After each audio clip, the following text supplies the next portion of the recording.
तो जैसा कि लास्ट एपिसोड में हम लोगों ने देखा था कि युशिन वो एक छोटी बच्ची बनकर दोबारा से रीइंकार्नेट हो चुकी होती है और योंगफाई वो उसे अपने बारे में और उसके बारे में कुछ भी नहीं बताता और वो लोग उसे लेकर सीधा शेनलान अकेडमी में जाते हैं, जहाँ पर वो लोग जाते साथ ही सबसे पहले तो वहाँ पर डीमंस को मारने के लिए ड्रैगन्स का इस्तेमाल करते हैं और फिर उस जायंट ड्रैगन को मारने के लिए सबसे पहले उसके ऊपर चिली पाउडर छिड़क देते हैं, जिसकी वजह से वो ड्रैगन पूरी तरह से बौखला जाता है। और दूसरी तरफ योंगफाई मौके का फायदा उठाते ही उसे एक स्पीयर के साथ खत्म कर देता है, जिसके बाद वो लोग लॉर्ड शेनवी के साथ फाइट करते हैं और उसे हराने के लिए अपना पूरा जोर लगा देते हैं, मगर उसके बावजूद भी वो लोग एक साथ मिलकर भी उसे नहीं हरा पा रहे थे। जिसके बाद फिर मेंगलियार अपनी सील पावर को अनलॉक करते ही अपनी एक नए फॉर्म में आ जाती है, जिसके साथ उसकी पावर कई गुना बढ़ जाती है, मगर उसके बावजूद भी वो उस पर बस थोड़े बहुत ही अटैक कर पाती है, मगर उसके बावजूद भी वो उसका ज्यादा कुछ नुकसान नहीं कर पाती। और आखिर में फिर योंगफाई अपनी लेजेंडरी कमान का इस्तेमाल करता है, जिसकी वजह से वो लॉर्ड शेनवी को मारने में कामयाब हो जाता है। मगर अचानक से फिर पीछे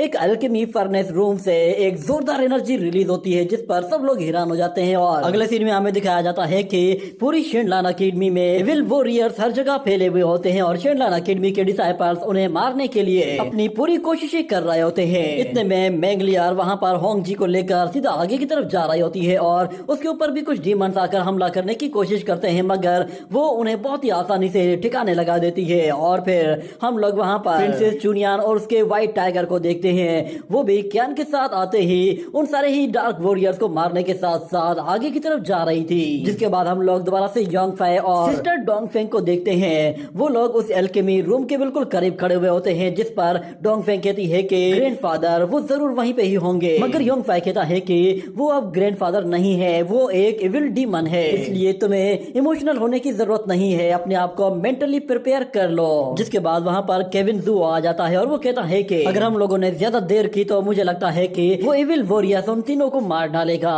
अगले सीन में हम देखते हैं कि वो लोग उस एल्केमी फर्नेस रूम में आ पहुंचते हैं, जहां पर वो लोग देखते हैं कि उन लोगों के सामने एक बहुत बड़ा फर्नेस रखा हुआ है, जो कि पूरी तरह से एक्टिवेट है और उसके ऊपर 3 बॉडीज हैं, जिनसे एनर्जी खींचकर उस फर्नेस के अंदर डाली जा रही है और उसमें किसी चीज को रिफाइन किया जा रहा है। वो 3 बॉडीज किसी और की नहीं बल्कि 2 डीन्स की होती हैं और तीसरा सीनियर लानफेंग होता है। जिसके बाद वहां पर डीन जेंग के हंसने की आवाज सुनाई देती है, जिस पर वो सारे ही अलर्ट हो जाते हैं और अपने आसपास देखते हैं, मगर उन्हें कहीं पे भी डीन जेंग नहीं दिखाई दे रहा था। और केविन जुओ और डोंगफेंग दोनों ही मास्टर्स को बचाने के लिए आगे बढ़ते हैं, मगर योंगफाई उन्हें रोकते हुए कहता है कि कहीं यहाँ पे कोई जाल न बिछा हुआ हो। और फिर उस डीमन की आवाज सुनाई देती है, वो कहता है कि शुक्र है कि मेरे पास इस ओल्ड मैन जेंग की बॉडी है, इसकी मदद से ही मैं बाकी के डीन्स को कंट्रोल कर पाया हूँ और उसके साथ ही मैं ये सारी अचीवमेंट्स हासिल कर पाया हूँ। बस अब मुझे एक ही चांस चाहिए, तुम्हारी बॉडी से वो जेड रुई एक मर्तबा निकल जाए तो फिर उसके बाद मुझे रोकने के लिए कोई भी नहीं आ सकता, जो भी रास्ते में आएगा मैं उसे मिट्टी में मिला दूंगा।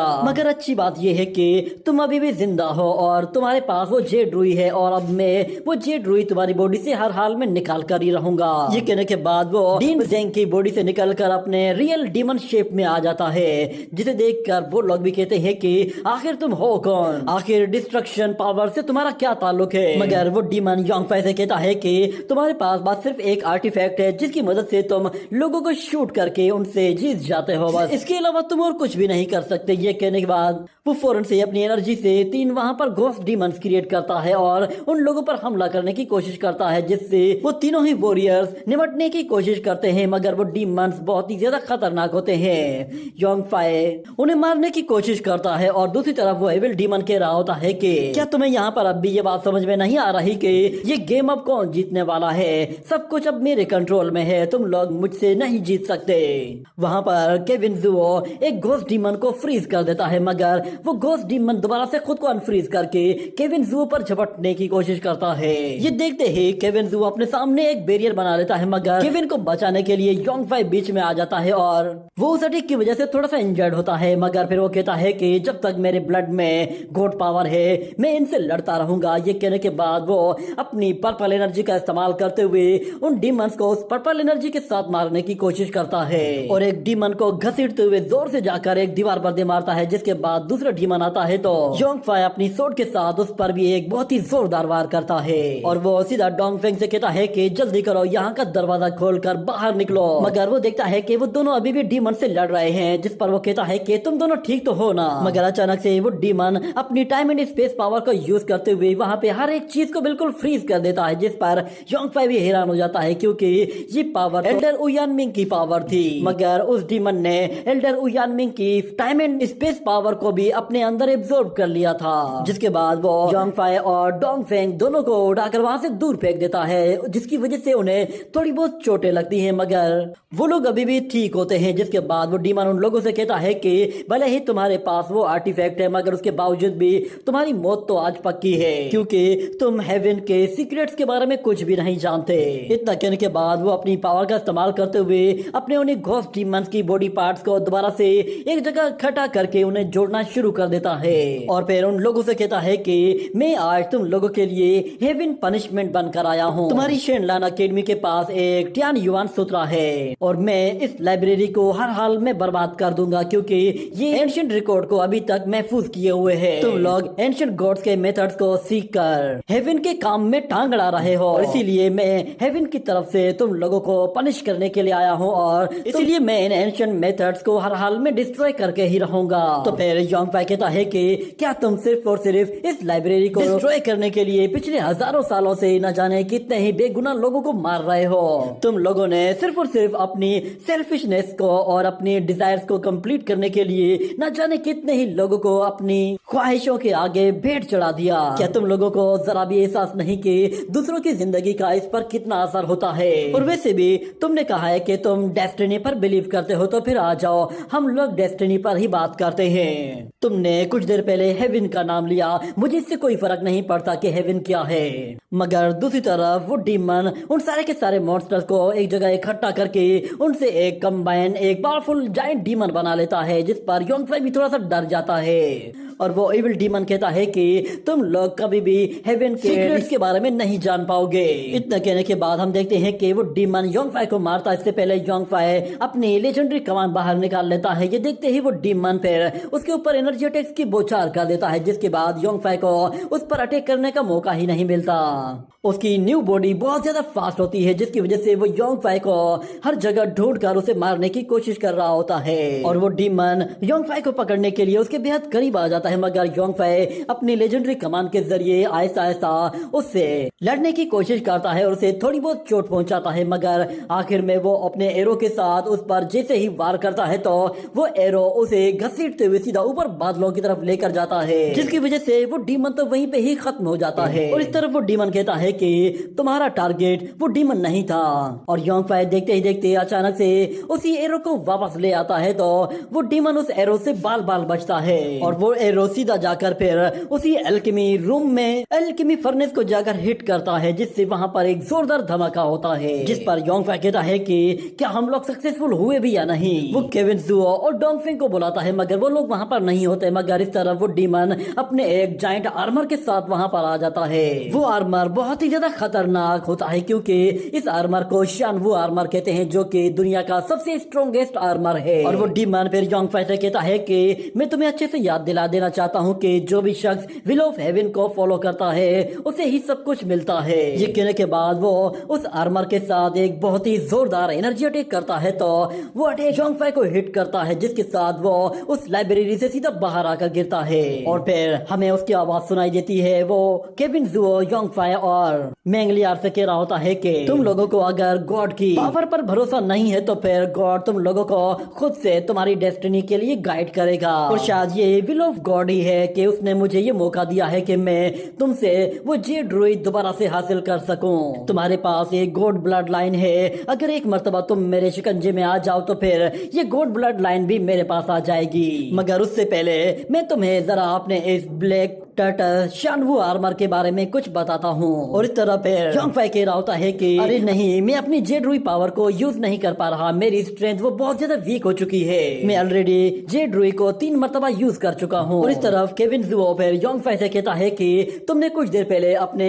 किसी ट्रम्प कार्ड का बोला था, वो कहाँ है, तुम किसे लाने वाले थे। और ऊपर से वो डीमन हंसते हुए उन लोगों से कह रहा होता है कि चलो बच्चों तैयार हो जाओ, अब हेवन पनिशमेंट आ रही है, तुम लोग चाहे कुछ भी कर लो, कोई भी पावर यूज कर लो, इससे कोई भी फायदा नहीं होने वाला। मगर अचानक से योंग फाई जेड रुई पावर को यूज करते हुए अचानक से वहाँ पर लोंग युआन को समन कर लेता है, जिसके बाद लोंग युआन वहाँ पर अपीयर होता है तो वो बिल्कुल अलग ही मूड में होता है। मगर वहाँ की सिचुएशन को देखते हुए वो कहता है कि अच्छा तो तुम मुश्किल सिचुएशन में फंस ही गए, पर मैं मदद नहीं कर रहा। उस ड्रैगन को वहाँ पर देखकर केविन जुओ कहता है कि क्या तुम इस ड्रैगन की बात कर रहे थे, ये तुम्हारा ट्रम्प कार्ड है। और ऊपर से वो डीमन भी हंसते हुए कहता है कि ये मामूली सा ड्रैगन जो के इतना पिद्दू सा है, ये तुम्हारी क्या मदद करेगा। ये सुनते ही लोंग युआन गुस्से में आकर कहता है कि तुम्हारी हिम्मत कैसे हुई मेरे बारे में ऐसा कहने की, क्या तुम जानते भी हो कि मैं कौन हूँ। मगर फिर योंग फाई कहता है कि लोंग युआन चलो आ जाओ, इसे अपना जलवा दिखाओ। ये कहने के बाद वो अपनी जेड रुई पावर से उसे उसकी फुल स्ट्रेंथ वापस कर देता है, जिसके बाद लोंग युआन अपने रियल फॉर्म में आने लगता है। तो दूसरी तरफ वो डीमन ये देखता है तो वो भी बिल्कुल हैरान हो जाता है और वो कहता है कि जरा एक मिनट रुको, कहीं ये पर्पल येलो ड्रैगन तो नहीं है जो कि एशियन ईस्टर्न रीजन में हुआ करता था। ये कहने की ही देर थी कि लोंग युआन अपने रियल शेप में आ जाता है और उस डीमन पर बहुत ही जोरदार अटैक करता है, जिससे उस डीमन के आर्मर को नुकसान पहुंचाने की पूरी कोशिश करता है। मगर उससे कुछ ज्यादा नुकसान नहीं होता। ये देखने के बाद लोंग युआन अपनी ड्रैगन बॉडी के साथ उस जायंट डीमन को पूरी तरह से जकड़ लेता है और उसे जकड़ने के बाद वो उस पर दोबारा से फायर अटैक करता है तो वो armour Aahista Aahista heat up होना शुरू हो जाता है, जिस पर उस डीमन को भी काफी ज्यादा परेशानी होती है। और वो कहता है कि आखिर ये कैसे हो सकता है, ये लोंग युआन ड्रैगन मेरे इस आर्मर को नहीं तोड़ सकता, ये नामुमकिन है। मैं जानता हूँ कि ये शानवू आर्मर इस आग को झेल सकता है, मगर ये टेम्परेचर मेरे लिए मुसीबत खड़ी कर देगा। ये कहने के बाद हम देखते हैं कि लोंग युआन उस पर आग उगल रहा होता है और इतने में अचानक उसके सामने एक पोर्टल एक्टिवेट होता है और वो पोर्टल फिर उसके पीछे से जाकर खुलता है तो उसका ही अटैक उसकी ही पीठ पर आकर लगता है, जिसकी वजह से लोंग युआन अपने अटैक को रोक देता है और उस डीमन से कहता है कि अच्छा तो तुम मेरे ही अटैक को मेरे ही ऊपर यूज कर रहे हो। ये कहने के बाद हम देखते हैं कि वो डीमन उस शानवू आर्मर के साथ एक जोरदार एनर्जी अटैक करता है तो वो एनर्जी बीम सीधा लोंग युआन को हिट करती है, जिसकी वजह से वो बहुत ही बुरी तरह से इंजर्ड होता है और अपने वापस से उसी नॉर्मल वाले शेप में आकर नीचे गिरता है और एक पत्थर भी उसके साथ साथ जा गिरा था, जिसकी वजह से वो बहुत ही बुरी तरह इंजर्ड हो गया था। और वो योंग फाई से कहता है कि मैं बस इससे ज्यादा और कुछ भी नहीं कर सकता। और दूसरी तरफ योंग फाई अपनी हार्ट बर्निंग टेक्निक को यूज करते हुए अपनी सोर्ड के साथ सीधा जाकर उस मॉन्स्टर पर वार करने के लिए आगे बढ़ता है तो वो डीमन फिर अपनी चेन्स के साथ उस पर अटैक करता है, जिसके साथ लंबे लंबे ब्लेड्स लगे हुए होते हैं। योंग फाई 2 ब्लेड्स को डॉज करता है तो 2 ब्लेड्स को वो ब्लॉक करने की कोशिश करता है, मगर वो ब्लेड उसे वापस पीछे धकेल देते हैं। और फिर हमें दिखाया जाता है कि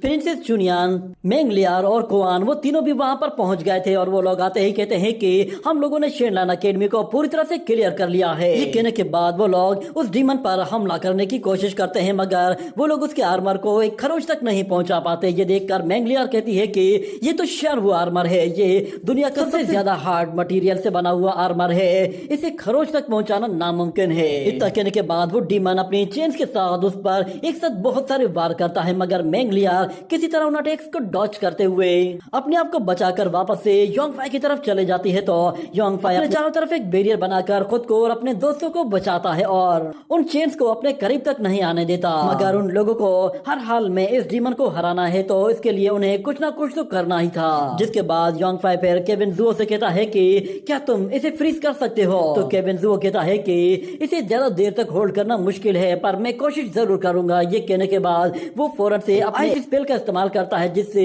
वो वहां पर एक बड़ी सी फॉर्मेशन क्रिएट करता है, जिसके अंदर से एक आइस लोटस बाहर निकल आता है, जो कि उस जायंट आर्मर को फौरन से अपने अंदर दबोच कर सीधा ऊपर की तरफ लेकर जाता है। और वो जायंट आर्मर खुद को बाहर निकलने के लिए अपना जोर लगा रहा होता है, मगर वो फ्लावर आहिस्ता आहिस्ता उसकी बॉडी को फ्रीज करना शुरू कर देता है, जिस पर वो डीमन भी हैरान रह जाता है और कहता है कि ये नामुमकिन है, शानवू आर्मर इससे बेकार नहीं हो सकता। देखते ही देखते शानवू आर्मर फ्रीज होना शुरू हो गया था। ये देखने के बाद योंगफाई कहता है कि सब लोग शुरू हो जाओ, जिसके बाद हम देखते हैं कि सारे ही लोग एक साथ मिलकर हमला कर रहे होते हैं और योंगफाई मैंगलियर के साथ आगे बढ़ते हुए कहता है कि इसके आर्मर की कोई ना कोई कमजोरी जरूर होगी, तुम जाकर इस पर अटैक करो और मैं इसका खेल खत्म करता हूँ। ये कहने के बाद वो लोग तेजी से आगे बढ़ते हैं और मैंगलियर फौरन से अपनी सील को अनलॉक करते हुए अपनी दूसरी पर्सनैलिटी के साथ मिलकर एक जोरदार सोड अटैक करते हुए उसके आर्मर को बीच में से हल्का सा क्रैक कर देती है और फौरन से वहां से पीछे हट जाती है। जिसके बाद हम लोग योंगफाई को देखते हैं, वो उस क्रैक को देखते ही फौरन से भागते हुए आता है और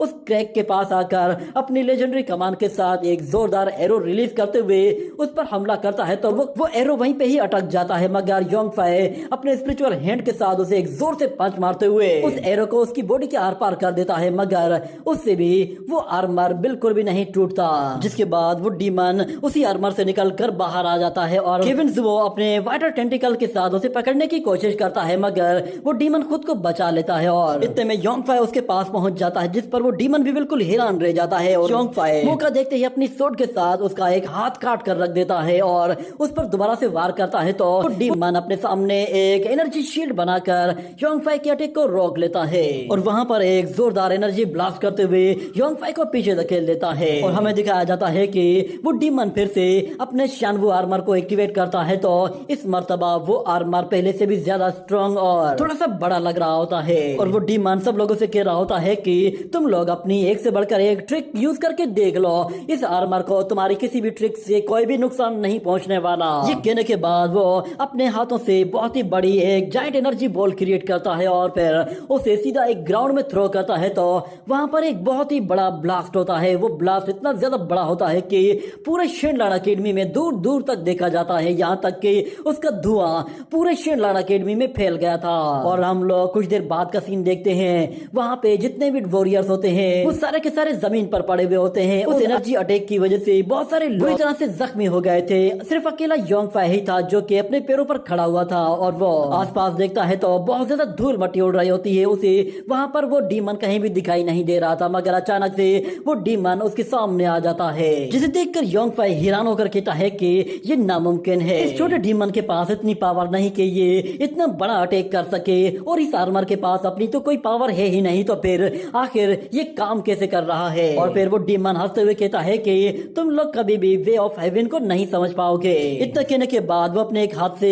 एनर्जी क्रिएट करते हुए फौरन से एल्डर ज़ुओ को खींचकर अपनी तरफ लेकर आता है और उसकी पावर को एब्जॉर्ब करना शुरू कर देता है ताकि वो अपने आर्मर को और भी ज्यादा पावरफुल बना सके। मगर इस सारे प्रोसेस में एल्डर ज़ुओ को बहुत ज्यादा तकलीफ हो रही होती है और उसके चिल्लाने की वजह से केविन ज़ुओ गुस्से में आ जाता है और कहता है कि मेरे मास्टर को छोड़ दो। ये कहने के बाद वो गुस्से में ऊपर जाते ही फौरन से अपनी आइस बॉडी फॉर्मेशन को यूज करते हुए वहां पर बहुत सारी आइस बॉडी क्रिएट कर लेता है, जो कि सीधा उस आर्मर के चारों तरफ आ जाती हैं और वो आइस बॉडीज उस आर्मर पर बहुत सारे अटैक करना शुरू कर देती हैं। जिसके बाद केविन ज़ुओ अपने मास्टर को वहां पर सिक्योर करके वहां से दूर ले आता है और कहता है कि आप ठीक तो है ना। और दूसरी तरफ योंगफाई देखता है कि केविन ज़ुओ के सारे आइस मैन वो उस आर्मर पर अटैक कर रहे हैं। जिसके बाद योंगफाई केविन से कहता है कि जरा संभल कर, इतना कहने की ही देर थी कि ऊपर से एक पावरफुल एनर्जी बीम रिलीज होती है जो कि केविन ज़ुओ की बॉडी के आर पार हो जाती है, जिससे वो बुरी तरह से इंजर्ड होता है और उसके बचने के चांसेस बिल्कुल जीरो हो चुके होते हैं, क्योंकि वो एनर्जी उसकी बॉडी में एक बहुत बड़ा होल क्रिएट कर देती है। और केविन ज़ुओ अपने मास्टर से कहता है कि मैं हमेशा से